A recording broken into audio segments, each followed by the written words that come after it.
You're going to die. These are just the facts. You're born, you grow up, you try a few things, and then you die. You're not Harry Potter, there's no Philosopher's Stone, you can't Benjamin Button your way through life.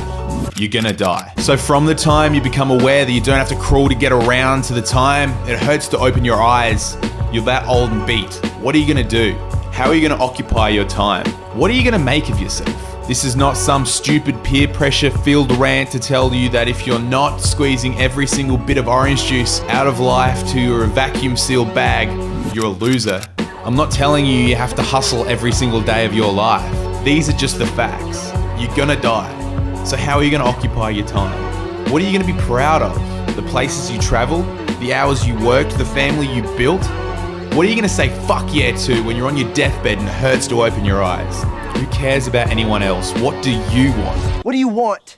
It's not that simple. What do you want? All I want to tell you is that you're gonna die. So what are you gonna do?